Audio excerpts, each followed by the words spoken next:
منى يا بنيتي فكري معاي بأخوك غانم. يا يما الله يهديك، غانم بخير ولا عليه الا العافيه، وان شاء الله باكر يجي. باكر؟ متهلكت وانا اسمع هالباكر يا بنيتي، ومتى يا هالباكر؟ شوفي من عند الباب، يمكن اخوك غانم الله قلع علينا.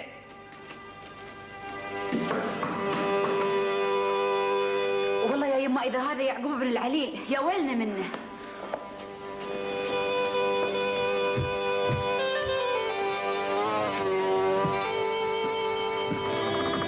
منو انت؟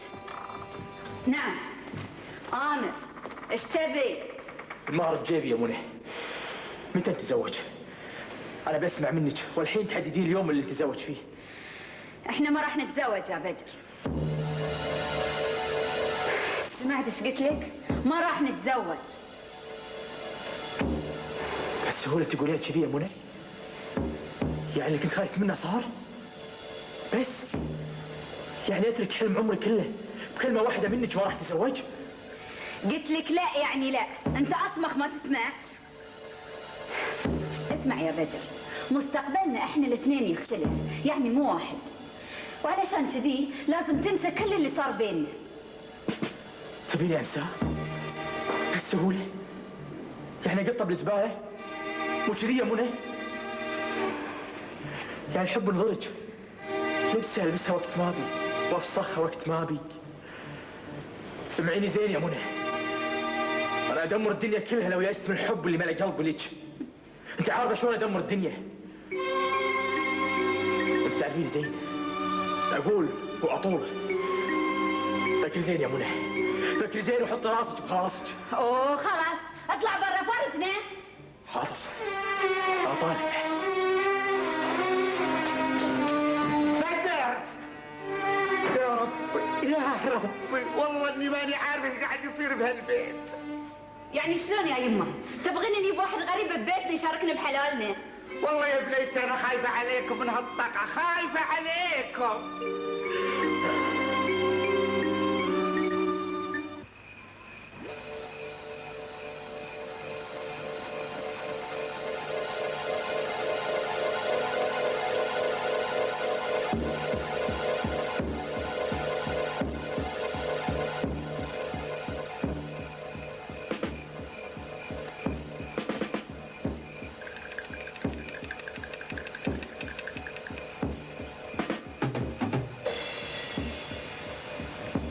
وين رايح؟ ايش تبي مني؟ أنا سألت وين رايح؟ راحل عن هالبلد. كذي؟ بهالبساطة؟ الظاهر إنك نسيت الاتفاق اللي بيننا. أي اتفاق؟ حنا ما بيننا اتفاق.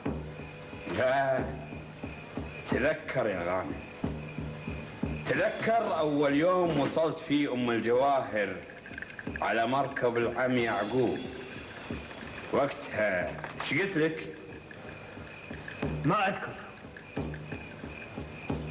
اسمع يا غانم، احنا قلنا اشتغلت حداق يمكن علشان تموه وتبعد عن نفسك الشبهة وتنتهز أول فرصة وتلهف لك كم جوهرة، لكن خيبت أملنا والحين تبي ترحل. اي نعم ابي ارحل. وتقولها كذي وبصوت عالي؟ الظاهر منت خايف. اسمع، انا ماني حرامي ويستحيل امد ايدي على شيء مهلي، لا على قطع رقبتي، لا. واحب اقول لك ماني قاعد في هالبلد. لا لا يا غانم، تبي تقعد، تبي تقعد وريولك فوق رقبتك. وخر عن طريقي كذي.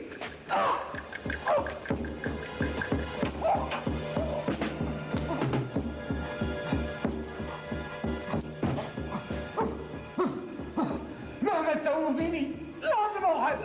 الحين تقدر ترحل. يا حراس، يا شرطة، يا حراس يا شرطة الحرامي. هذا الحرامي اللي قلت لكم عنه باق عقد اللولو اللي عطيتكم اوصافه. فتشوا زهاده.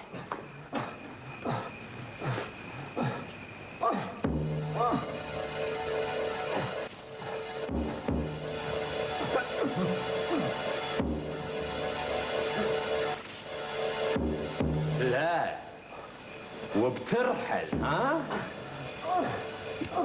جروا الحرامي المجرم لقاضي القضاة وخليه ياخذ جزاء.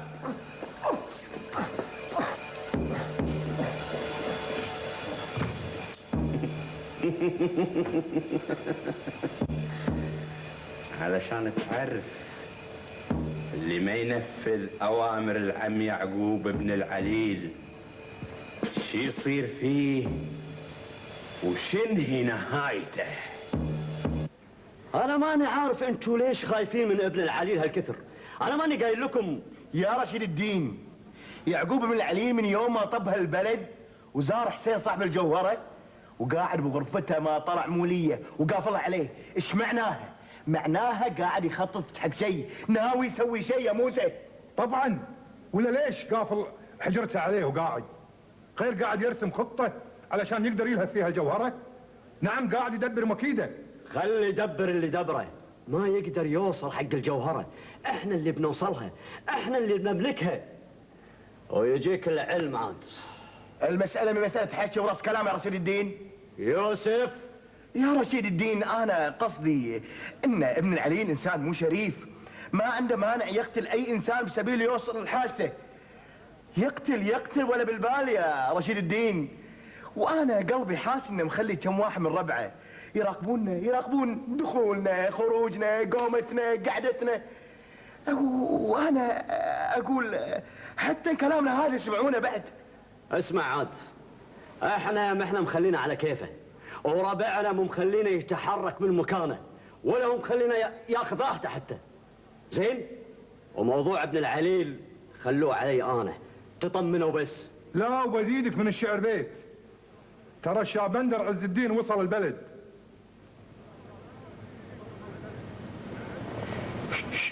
شو تقول؟ نعم، انا شفته بعيوني يوم طبج مركب المينا، كان يحدر وهو مع بنته وسط موكب ما شافت عيني مثله ابدا، متوجهين الى قصرهم. ولدي حسن. انا اول ما لمحت الشاه بندر جيت ابلغكم الخبر وبس. عيال اسمحوا لي، انا بروح اهني الشاه بندر بسلامة الوصول. ها؟ نعم. وهم اسلم على ولدي حسن. ولدي حسن زوج بنت الشاه بندر.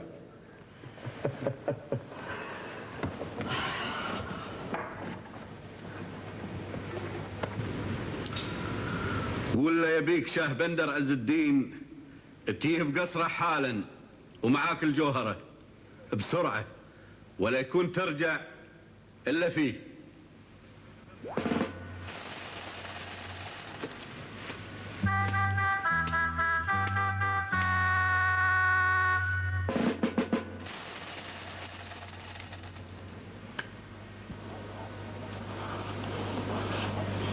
أنا بعرف وين خاشنا علشان أضرب ضربتي القاضية. اسمع، أنا ما أبي أشوف خلقتك إلا وأنت عارف الجوهرة وين محطوطة، مدفونة وين. طال عمرك مدفونة ببيته. عيل وين بكون دافنها غير ببيته يا مغفل، وهو قاعد يطلع من بيته. أنا اللي بعرف وينها فيه، في أي حجرة من حجر البيت، في الأرض، في الطوفة، في السقف، في أي طوفة. بس شلون نقدر نعرف يا عم يعقوب؟ أنا مو قاعد أوكلك وأسربك علشان تسألني شلون تنفذ أوامري. لا لا لا، لازم أنت بنفسك تعرف شلون تنفذ أوامري. سامع؟ نعم. يلا ادلف. اسمع، أنت تعرف زين شو يصير باللي ما يعرف ينفذ أوامري، مو كذي؟ حاضر. ادلف. الجوهرة حقي بروحي وبس.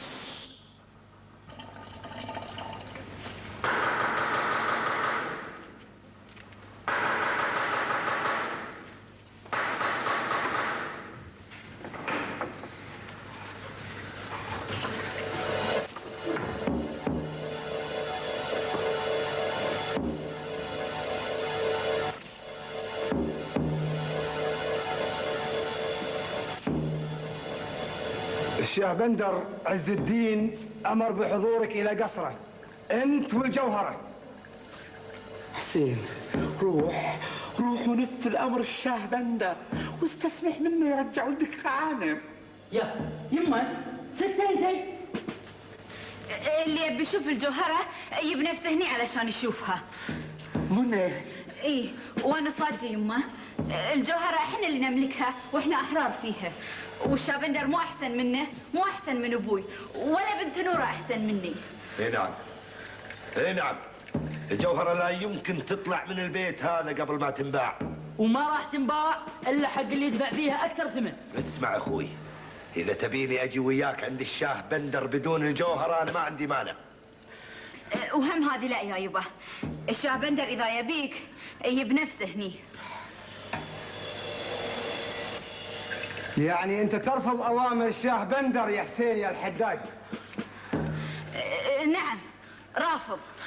لا يا حسين، لا ترفض يا حسين. يا يمه سكتي. مطلع على هلويين.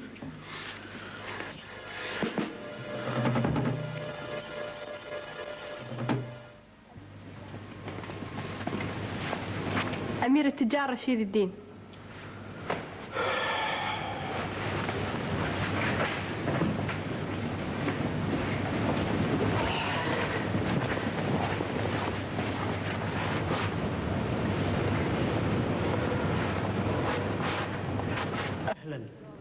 أهلا وسهلا، أهلا بأمير تجار الدنيا كلها، أهلا بالأخ الأكبر والصديق الوفي، أهلا وسهلا أهلا.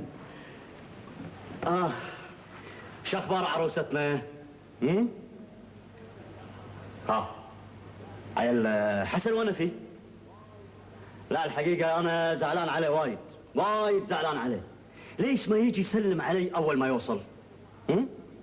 ولا تدري؟ أكيد إنه مو عارف إني أنا موجود في هالبلد.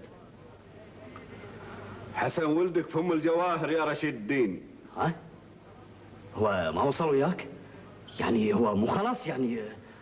الحقيقة ما كان عندي وقت بعد ما سمعت الخبر يا رشيد الدين، الخبر اللي كلنا نعرفه قبل يا أمير التجار. معقولة الجوهرة في بلدي والقرب هم اللي يعرفون وأنا ما أعرف عن شيء؟ الجوهرة هذه من حقي والقرب جايين يركضون هني قبلي علشان يلهفون الحق هذا مني، مو كذي يا رشيد الدين؟ ايش قصدك يا عز الدين؟ لا انت زين فاهم اللي اقصده.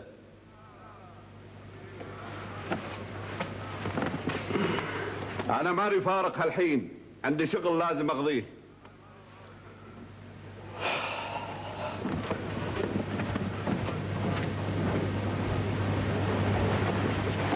وين حسين؟ وين الجوهرة؟ يا حضرة الشاه بندر حسين رفض يجي معي. رفض؟ اي نعم. حداك كحيان تعبان يرفض اوامري؟ اكو احد في هالبلد يرفض اوامري؟ اوامر شاه بندر عز الدين؟ مو معقولة. مو معقولة، اسألني أنا عنه. رشيد الدين ما يوصل هالكثر قدام ابن العليل. ابن العليل مخه كبر بطنه. اسألني أنا أبوي، اسألني أنا عنه. استريحوا يا جماعة، احنا لازم نكثف جهودنا، لازم نزيد همتنا علشان نحصل على الجوهرة، لازم مهما يكون وبأي طريقة لازم نحصل عليها ولا ترى بتضيع من ايدينا، لازم يا جماعة.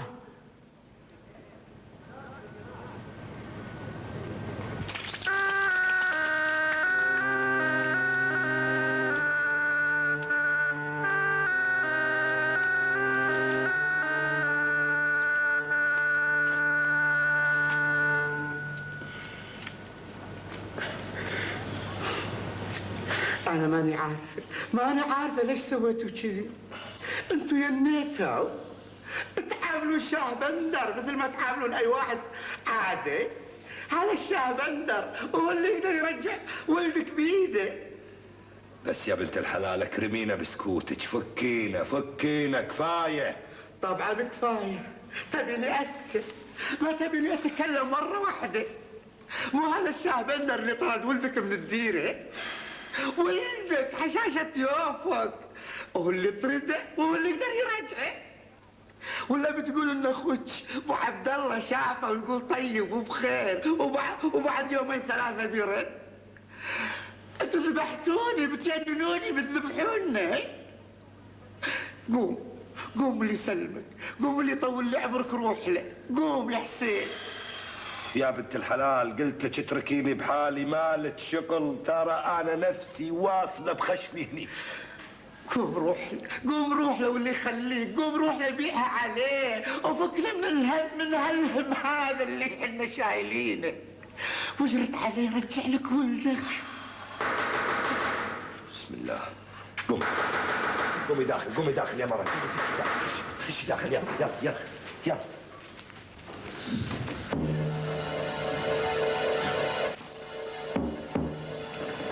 شاه بندر بنفسه يجي البيت. انا شاه بندر عز الدين اللي عصيت امره. وين الجوهره؟ وين هي؟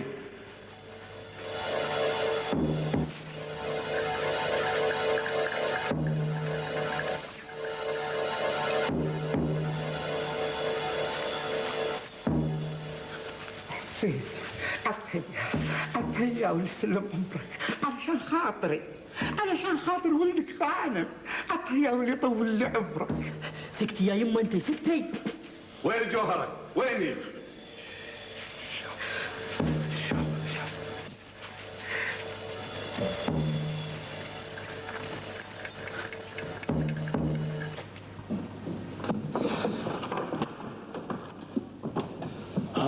طلع من بيت حسين حمقان وعيونه بقمة راسه، ينفخ وتوعد. يعني ما صار بينه وبين حسين اي اتفاق؟ يعني الجوهرة بتظل بالبيت ما تطلع منه؟ يعني لازم تتصرفون انتوا وبسرعة. هذا احنا ما احنا مقصرين، ما نقدر حتى نحك روسنا. انا ما بكثر حكي، انا بفعل ما بكثر حكي. يلا روح شوف شغلك. اسمع، لازم تكون الليلة مهمتكم انتهت. حاضر. سامع؟ حاضر. الليلة لازم تكون مهمتكم انتهت. حاضر. يلا ادرف. حاضر يا عم يعقوب، حاضر. انا عارف شلون اسيطر على الجوهرة.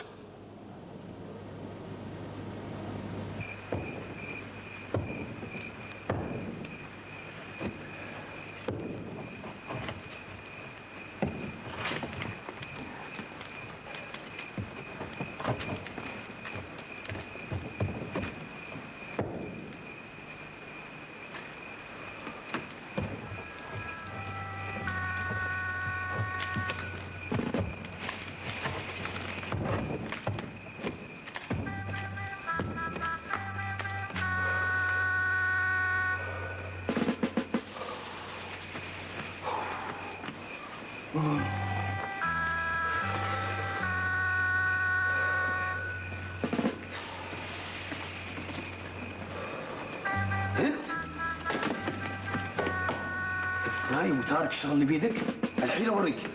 انا يوم شفتك بجفل وقفت، حسبالي واحد قريب. العموم انا خلصت، قضيت القبور الثلاث وباجي الرابع، هذا بيدي. ساعة زمان خلص. لازم كل شيء يخلص قبل اذان الفجر. اقول لك ساعة زمان، يعني قبل نص الليل كل شيء خالص. زين، وهالكذوب شو تطلع عليه؟ شوف القف هذاك يطلع على الحوش. زين. والقرض هذا يطلع على دار الكيف. قصر حسك، قصر حسك شوي شوي. على العموم عقب ما نخلص شغلنا شو نسوي بعد؟ عقب ما نخلص نقعد نراقبهم من وراء القضوب ليه ما نعرف وين دافنين الجوهرة فيه. وعقب ما نعرف وين دافنها فيه، عقب ما نعرف العم يعقوب وهو بس اللي عرف ايش راح نسوي بعدين. يلا شوف شغلك، شوف شغلك.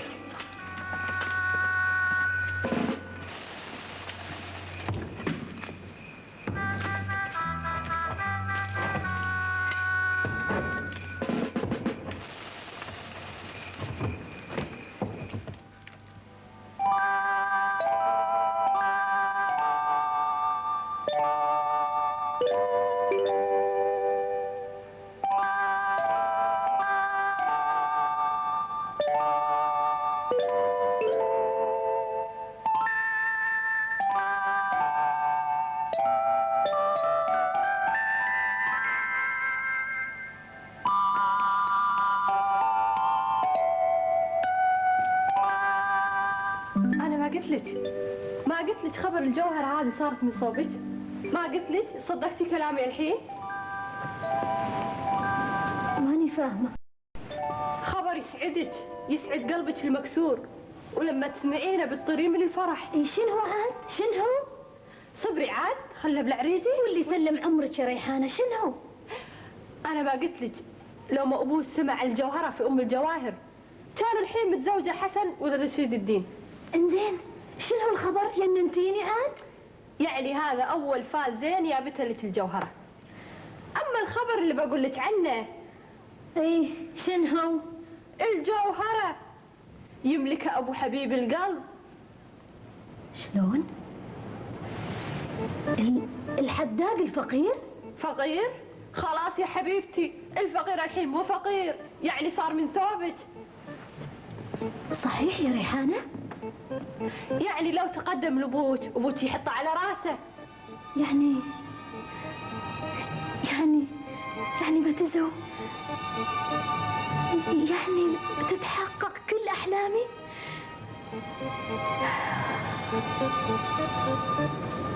لكن هو الحين أم الجواهر، من وين بيصل هالخبر؟ خبر الجوهرة هذه ما يبقى واحد بالدنيا ما يسمعه. تهجني يا ريحانة. إيه طبعا يا حبيبتي، بيي ويقول الحقيقة اللي تبريه من التهمة اللي ركبها على نفسه، واشوفك ان شاء الله عروس مدزوزة على غانم وتعيشون حياة سعيدة. الله يسمع منك يا ريحانة، الله يسمع منك.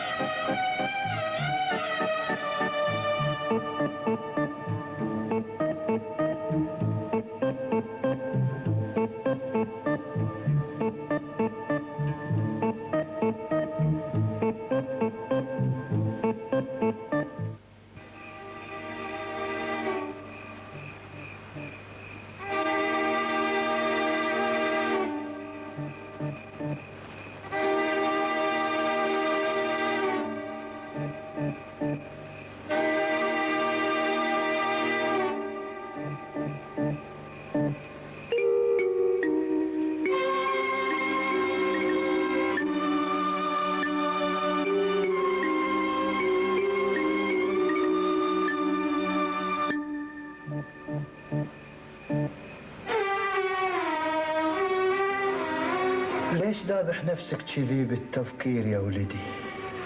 مظلوم، والله العظيم مظلوم. أنا أعرف إنك مظلوم مثل ما أنا هني مظلوم. جواهري ملكي ادعوا إني بايقها منهم، شافوها معاي وانا جاي هني علشان اعرضها للبيع. عرفوا عددها وشكلها والوانها،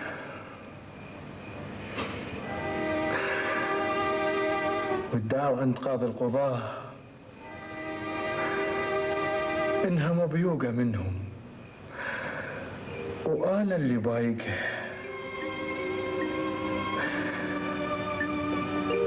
اللي ذبوك هني هم انفسهم اللي ذبوني هني. اكيد ربع ابن العلي. نعم يا ولدي نعم. لو قسم الله وطلعت من هالمكان وقابلتك يا يعقوب مرة ثانية. الحي يلاقي الحي. شلون بس شلون؟ وانا سمعت ان ما حد يطلع من هالسجن ابد.